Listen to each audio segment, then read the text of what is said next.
I almost signed without knowing what it said, until the janitor yelled, "Don't do it." Michael Thompson had the pen just inches from the paper when he heard the most desperate scream of his life. His company was going through the worst financial crisis in its 20-year history, and that contract represented the salvation he so desperately needed.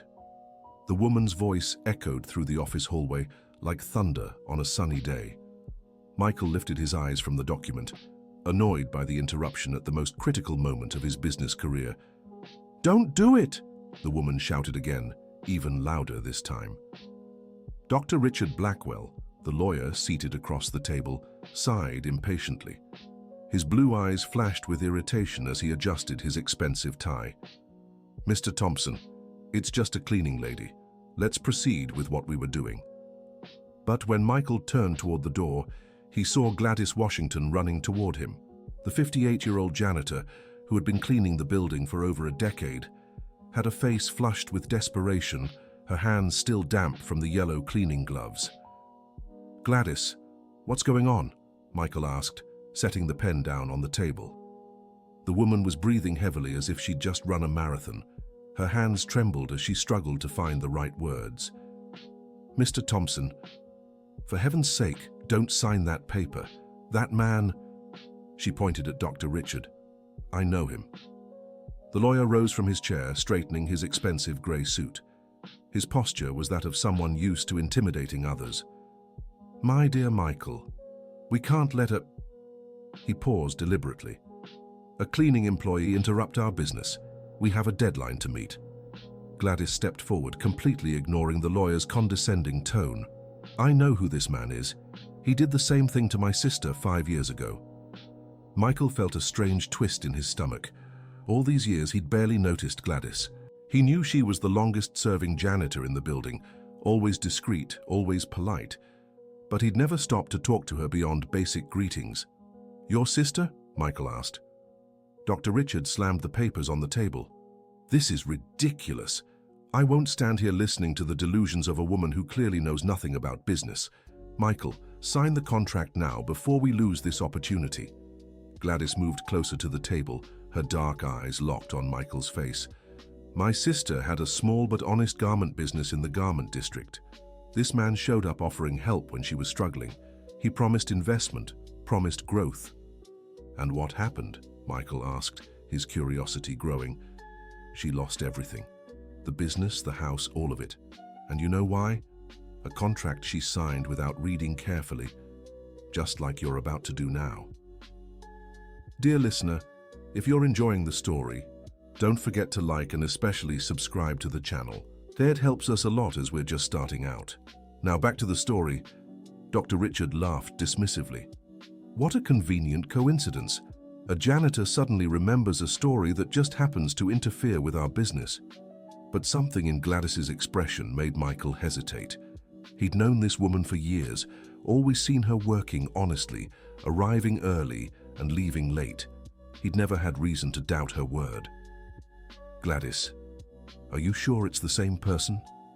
The woman opened her worn wallet and pulled out a yellowed photograph. In the picture, a younger woman who looked just like her stood beside a man in a suit. "This is my sister, Dorothy. And this," she pointed at the photo, "is him. Younger, but it's him."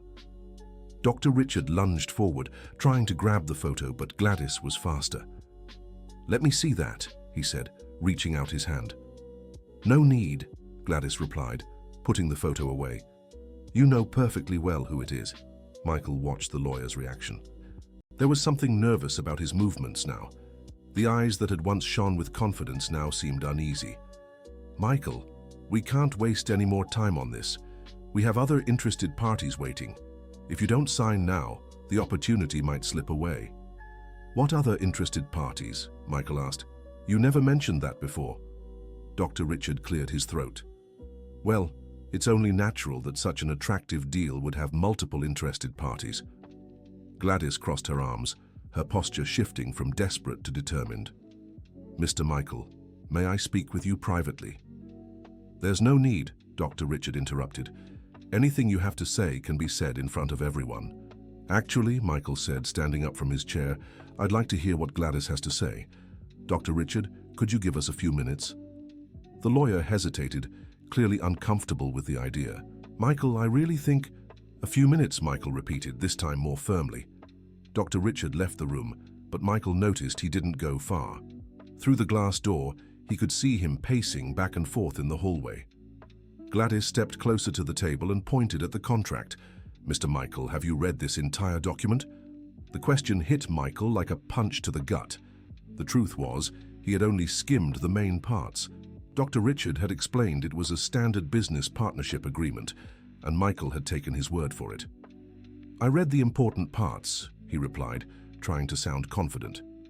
And the fine print? Those sections at the end that almost no one can read? Michael looked at the document. There were several pages filled with tiny text. He had assumed they were just legal formalities. Gladys, can you make sense of this? The woman smiled sadly. Mr. Michael, before I worked here as a janitor, I was a secretary at a large company. I spent 15 years working with contracts and documents. I know a trap when I see one. The revelation left Michael completely stunned. All these years, he had assumed Gladys had always worked in cleaning. He had never stopped to ask about her past. Why didn't you ever tell me? You never asked, she replied simply. And I needed the job. After my sister lost everything and I tried to help her, I ended up losing my job too. I found out Dr. Richard had influence at the company where I worked. Michael felt a chill in his stomach. What do you mean? When my sister started questioning her contract, I tried to help. I used my knowledge to analyze the documents. I found several irregularities, but when we challenged him, he said we'd regret it. And did you? A week later, I was fired. The reason given, budget cuts. But I knew the truth. My sister got scared and ended up accepting the loss. Michael looked back at the contract on his desk. Dr. Richard had appeared in his life at the exact moment his business needed help the most. Could that really be a coincidence? Gladys, can you help me understand this contract? I can, Mr. Michael, but we have to be quick. That man won't wait long. Gladys stepped closer to the table and began flipping through the document. Her experienced eyes scanned the text quickly, occasionally pausing to read something more carefully. Here, she pointed to a paragraph on the 5th page. Do you see this clause? Michael read the text quietly. It was full of technical terms he didn't fully understand. What does it mean? It means that if your company doesn't meet certain profit targets within 6 months, control automatically transfers to the partner. But Dr. Richard said those were just standard formalities. Mr. Michael, these targets are impossible to meet. Look at the numbers. She pointed to a small chart. Your company would have to triple its revenue in half a year. That's humanly impossible. Michael felt his hands grow sweaty. How had he been so careless? Is there more? Gladys kept flipping through. Yes. Here, she pointed to another section. This part says you can't sell, transfer, or mortgage any company assets during the contract period, not even to cover urgent debts. Does that mean I'd be trapped? Exactly. And look at this part here. She turned a few more pages. If there's any legal dispute, the jurisdiction is in a town I didn't even know existed, far from here. You'd spend a fortune just to defend yourself. Michael slumped heavily into his chair. How had he been so naive? Dr. Richard had appeared like a guardian angel, offering exactly what he needed at the right time. Now he was starting to understand it might not be a coincidence. Gladys, how did Dr. Richard know my company was in trouble? That's a good question, Mr. Michael. Did you tell anyone about your financial problems? Michael thought for a moment. He'd been very discreet about the company's struggles. He didn't want employees worrying or competitors knowing his vulnerability. Only my assistant, Jennifer, and my accountant, Mr. Franklin. Jennifer, who's worked here 5 years? Yes, her. Why? Gladys hesitated before answering. Mr. Michael, I see a lot while cleaning this building. People don't notice me, so they say things they shouldn't. What kind of things? A few weeks ago, I was cleaning the ladies' room when I overheard Jennifer on the phone. She was talking about how desperate you were that you'd take any help. Michael felt like he'd been punched in the gut. Are you sure? Absolutely. And there's more. She mentioned a name, Richard. Michael's office suddenly felt smaller, like the walls were closing in. Jennifer had been hired by him personally. She'd always been efficient, reliable. How could she betray him? Gladys, do you think Jennifer's working with Dr. Richard? I don't know if she's working with him or being fooled too, but something strange is going on. Just then, Dr. Richard knocked on the glass door and signaled to return. What do we do? Michael whispered. You need to buy time. Don't sign anything today. Say you need to consult your accountant or something. What if he insists? Then we'll see his true intentions. Michael waved Dr. Richard in. The lawyer returned with a smile that now seemed forced. Finished your chat? Can we wrap up our deal? Actually, Dr. Richard, I've been thinking. I'd like to show this contract to my accountant before signing. It's a big amount, and he always advises me on major decisions. Dr. Richard's smile vanished instantly. Michael, that's unnecessary. I'm a specialist lawyer with 20 years' experience. I assure you everything's in order. I'm sure it is, but it's my personal policy. I never sign without Mr. Franklin's approval. But what if we lose the opportunity? I told you there are other interested parties. Michael glanced at Gladys, who gave a subtle nod. If it's truly a good opportunity, it can wait a day. Dr. Richard grew visibly irritated. He began gathering the papers with sharp movements. Michael, you're making a mistake. Opportunities like this don't come every day. Just one day, Dr. Blackwell. Only one day. The lawyer glared at Gladys with poorly concealed anger. I hope you're not letting yourself be influenced by people who don't understand business. Gladys held her ground. Everyone understands what they need to understand. Dr. Blackwell finished gathering his documents and headed for the door. Michael, I hope you change your mind by tomorrow, because after that I can't guarantee the offer will still stand. After he left, Michael sat back down. His head was spinning with everything he'd learned in the last few minutes. Gladys, thank you. If you hadn't shown up, Mr. Thompson, this isn't over yet. Now you need to uncover the whole truth. How? First, we'll talk to your secretary, but we have to be careful. If she's really involved, we can't let on that we suspect her. Michael knew Gladys was right, but the thought that Jennifer might have betrayed his trust was too painful to accept. What if I'm wrong about her? Then we'll find that out too. But for now, you can't trust anyone except me and your accountant. Why are you doing this for me, Gladys? After all these years when I barely noticed you? The woman smiled sadly. Because I know what it's like to lose everything by trusting the wrong person, and because, even if you never paid much attention to me, you always treated me with respect. That's more than many people do. Michael felt ashamed. It was true he'd never given Gladys much thought, but she was right. He'd always greeted her and treated her with basic courtesy. Now he realized that was the least anyone deserved. Gladys, when this is all over, I'd like to talk to you about, well, maybe having you work with contracts and documents again. The woman's eyes lit up. It would be an honor, Mr. Thompson. But first, let's save your company. Dear listener, if you're enjoying the story, please take a moment to like and especially subscribe to the channel. It helps us newcomers a lot. Now, continuing. Michael called Jennifer into his office. The 32-year-old secretary entered with her usual professional smile, hair in a flawless bun, and clothes always neatly pressed. Hi, Michael. Need something? Have a seat, Jennifer. I want to talk to you about something important. Gladys stayed in the room, pretending to organize papers but actually watching Jennifer's every reaction. Jennifer, do you know a lawyer named Richard Blackwell? The secretary hesitated for a split second before answering. No, I don't recall anyone by that name. Why? Michael noticed the hesitation. It was subtle, but there. He was here today offering a partnership for the company. Said he heard about our troubles through a mutual acquaintance. Oh, I see. Was it a good offer? I'm still considering it. Jennifer, have you talked to anyone about the company's financial problems? This time the hesitation was more obvious. No, of course not. You know I'm discreet about company matters.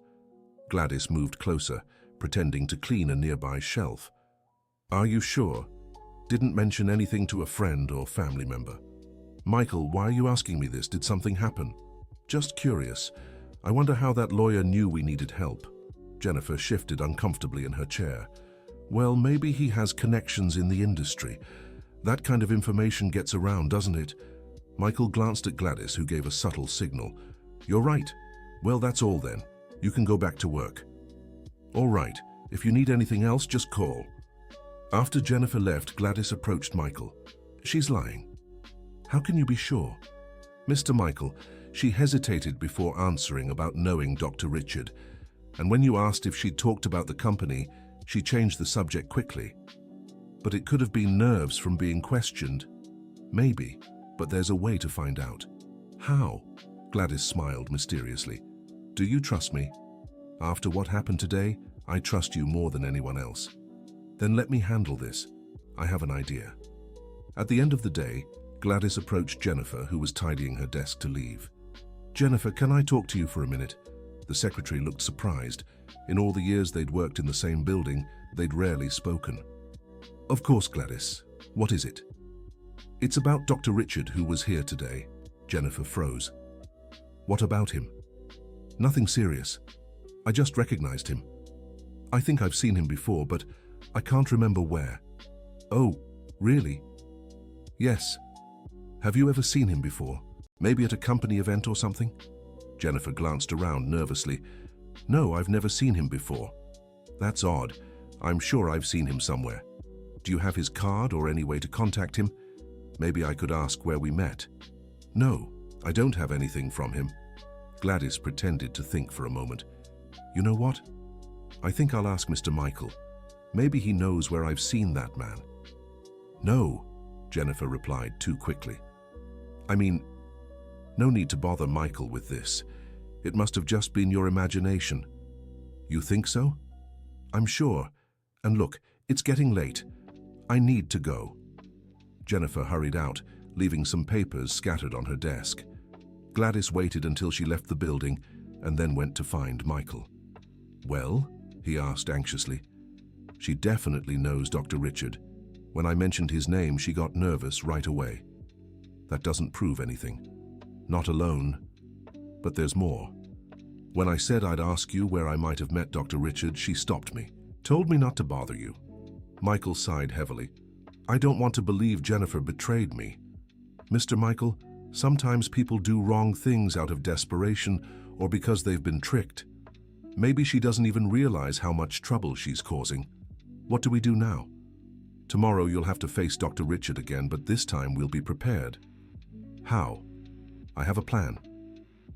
The next morning, Dr. Richard arrived at the office promptly at 9 a.m. Michael had come in early and was waiting with Gladys. Good morning, Michael. I hope you've thought carefully about our conversation yesterday. I have, Dr. Richard. In fact, I spoke with my accountant. The lawyer tensed immediately. And what did he say? He said the contract has a few points that need clarifying. What kind of points? Michael opened the document to a specific page Gladys had marked. For example, this clause about revenue targets. My accountant found the numbers a bit ambitious, Dr. Richard forced a smile. Michael, you can't be afraid to dream big. These goals are completely achievable with the investment we're offering. But what if we don't meet them? Well, then we'd have to re-evaluate the partnership. Re-evaluate how? Dr. Richard began growing impatient. Michael, these are just legal formalities. The important thing is you'll have the capital to save your company. Gladys approached with a coffee tray. Excuse me, may I serve you gentlemen some coffee? Thank you, Gladys, Michael said. Dr. Richard didn't even look at her. No, thank you. Gladys served Michael coffee and left the room. A few minutes later, she returned. Mr. Michael, there's a call for you. It's urgent. Can you transfer it here? The person said they need to speak to you in person. It's about the matter you were discussing. Michael looked puzzled. Can you wait a few minutes, Dr. Richard? Of course, but don't take too long. I have other appointments today. Michael left the room with Gladys. In the hallway, she handed him a cell phone. It's my sister Dorothy. She wants to speak with you. Michael answered the phone. Hello? Mr. Michael? This is Dorothy Washington, Gladys's sister. She told me what's going on. Yes, she mentioned what happened to your business. Mr. Michael, I have documents that prove how this man operates. I've kept everything all this time, waiting for a chance to bring him to justice. What kind of documents? Emails, contracts, meeting records, everything that proves he preys on desperate business owners to steal their companies. Can you bring those documents here? Absolutely. In fact, I'm already on my way. I'll be there in 20 minutes. Michael returned to the room where Dr. Richard waited impatiently. Sorry for the delay. It really was urgent.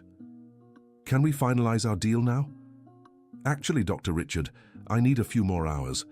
A technical issue came up that my accountant wants to resolve. The lawyer stood abruptly. Michael, are you playing games with me? Yesterday it was your accountant. Today it's a technical issue. It seems like you don't actually want to save your business. Of course I do. That's exactly why I need to be sure about everything. Fine. But this is my final offer. If you don't sign by 2 p.m., I'm withdrawing it for good. Dr. Richard stormed out, slamming the door.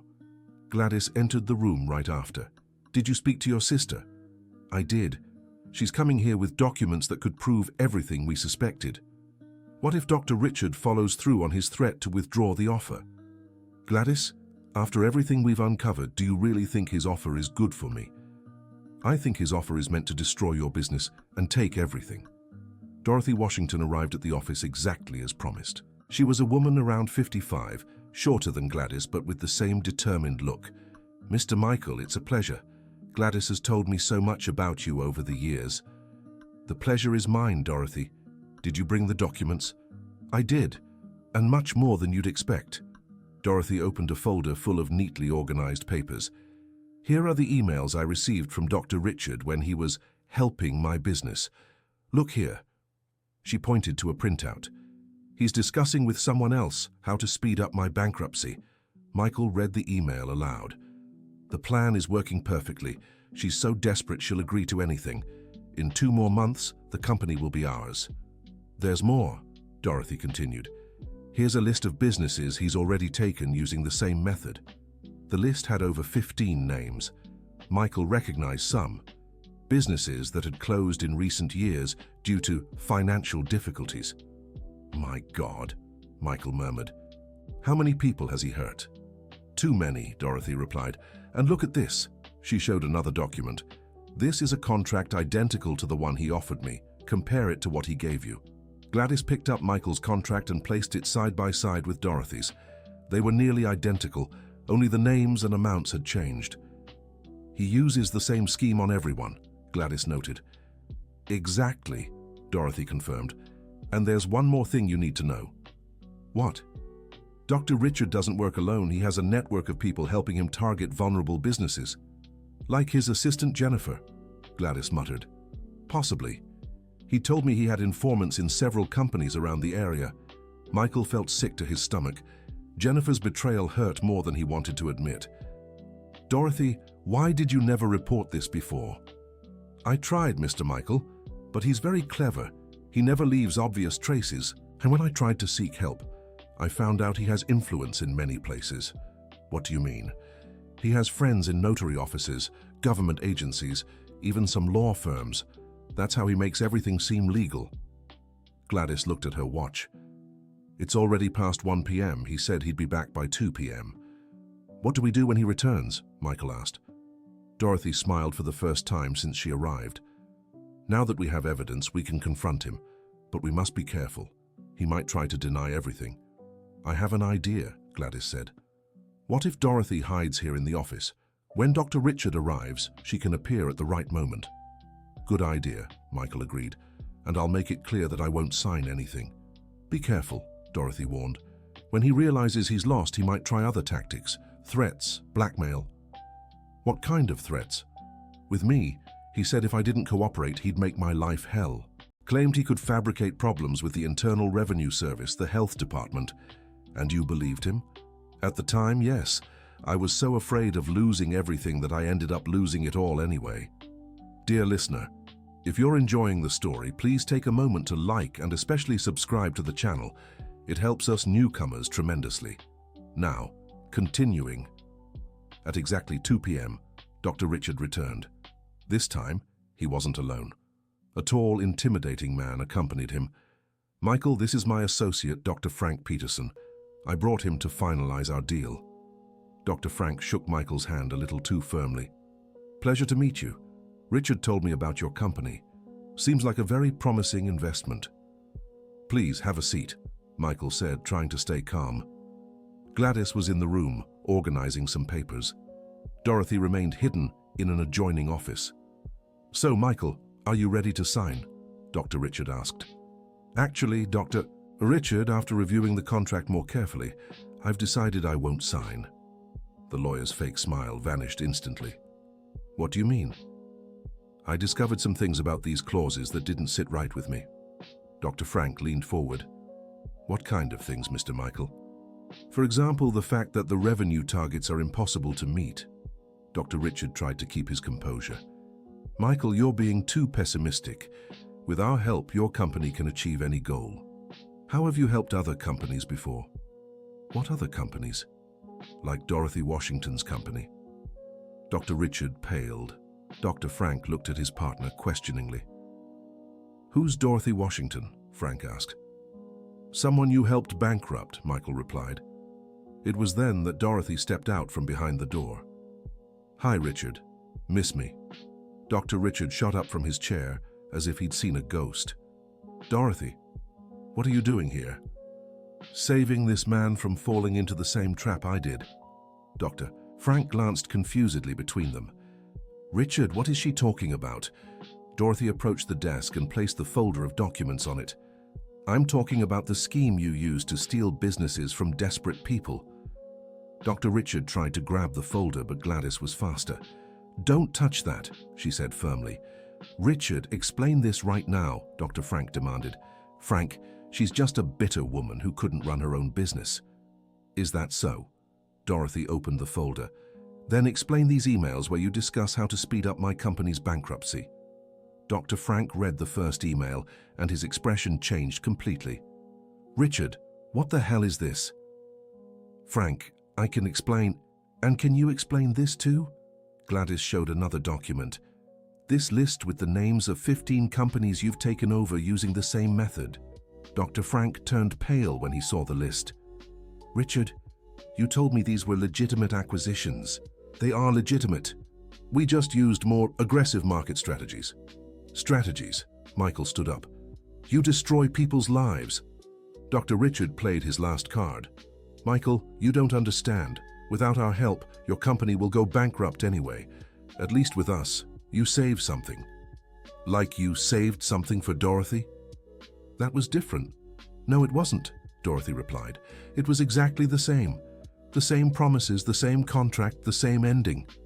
Dr. Frank stood and headed for the door. Richard, I knew nothing about this. You told me these were clean deals. Frank, wait. We can fix this. No, we can't. I'm out of this partnership. Dr. Frank left, leaving Dr. Richard alone to face the consequences. Richard, Michael said, you have 5 minutes to get out of my building before I call security. You'll regret this, Dr. Richard threatened. I have influential friends. And we have evidence, Gladys answered, holding the folder of documents. This won't go anywhere. Maybe not, Dorothy said, but at least we stopped you from destroying another company.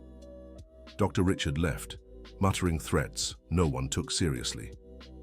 After he was gone, Michael sank heavily into his chair. I can't believe I almost fell into that trap. What matters is that you didn't, Gladys said. Thanks to both of you. I don't know how to thank you. No need, Dorothy replied. I finally got to use my experience for something good. And now? Michael asked. My company is still in financial trouble. Now you fix your problems the right way, Gladys said. No tricks, no traps. But how? Dorothy smiled. Mr. Michael, have you ever considered talking to your employees about the company's situation? No, I didn't want them to worry. Maybe you should. Sometimes people have ideas that can help. Gladys nodded. It's true. I've worked here for years and see plenty that could be improved. Like what? For example, there's a lot of material waste, and some processes could be more efficient. Do you have specific ideas? Plenty, but no one ever asked. Michael realized there was another problem in his company. He wasn't listening to his employees. Gladys, would you accept an internal consultant position to analyze our processes and suggest improvements? I'd love to, but I can't give up cleaning completely. I need the income. How about part-time in each role, with better pay, of course? Gladys's eyes lit up. That would be perfect. And you, Dorothy, wouldn't you like to return to the business world? Actually, I've been thinking of starting a consultancy to help small business owners avoid scams like this. Brilliant idea. I'll be your first reference client. In the following weeks, Michael implemented many changes based on Gladys's suggestions. Costs dropped significantly and efficiency improved visibly. He also began holding regular meetings with all employees, discovering many had valuable ideas to improve the business. Jennifer, when confronted about her betrayal, confessed Dr. Richard had promised her a better job in exchange for information. She hadn't known the plan was to destroy the company. "I'm so sorry, Michael," she said, crying. "He told me it was just a normal partnership. Why didn't you talk to me about wanting a better job?" "Because I thought you wouldn't care about my problems." Michael realized he needed to communicate better with his team. "Jennifer, every employee matters to me. If you want to grow professionally, we can talk about it. You're not firing me." "No, but from now on, any problems or desire for changes, you come to me first. Deal?" "Deal." 6 months later, Michael's company hadn't just overcome the financial crisis, it was growing steadily. The changes implemented with Gladys's help had cut operational costs by 30%.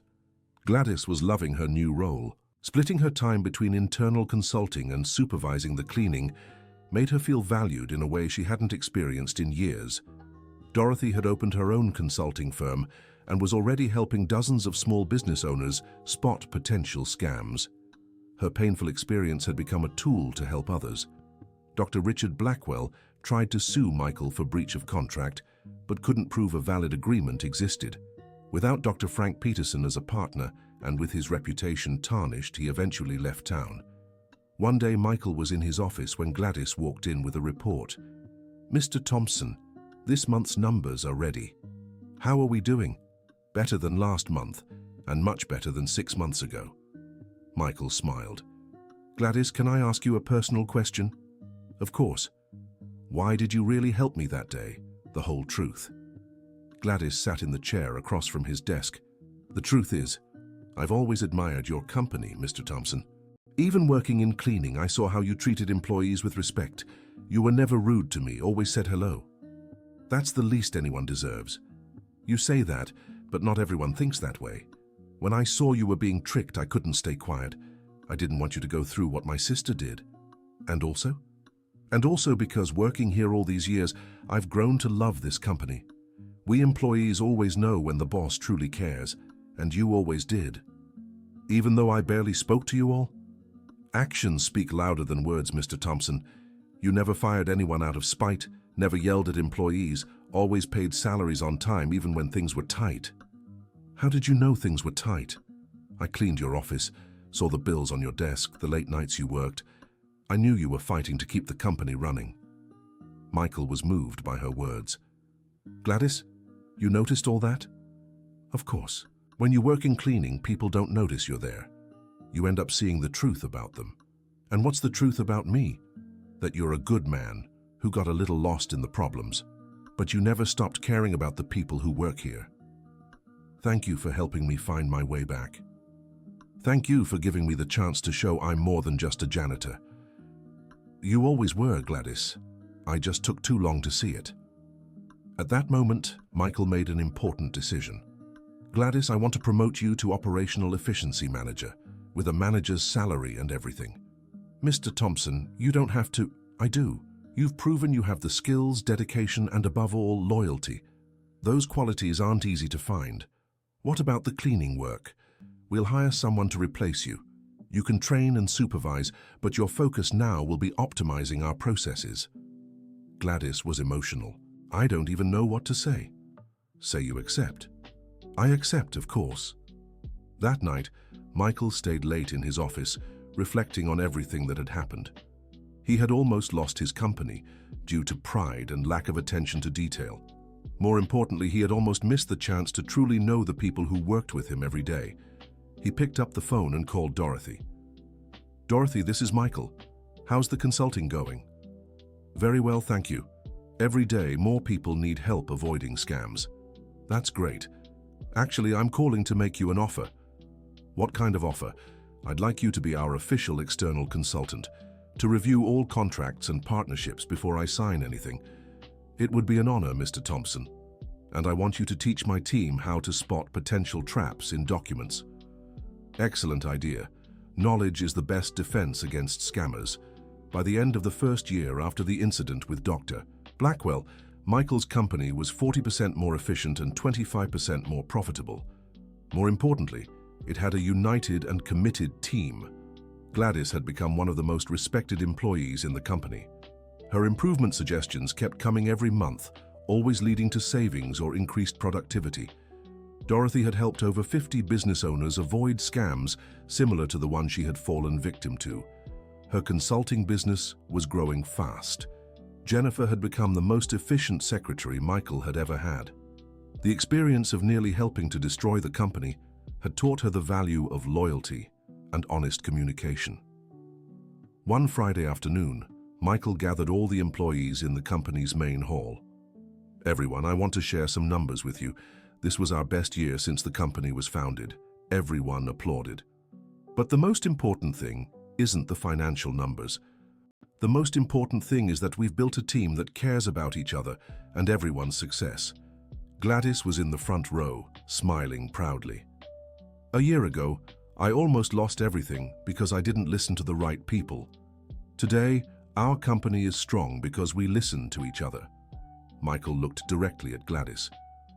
"I'd especially like to thank our operational efficiency manager, Gladys Washington, who taught me that sometimes the solutions to our problems are right in front of us.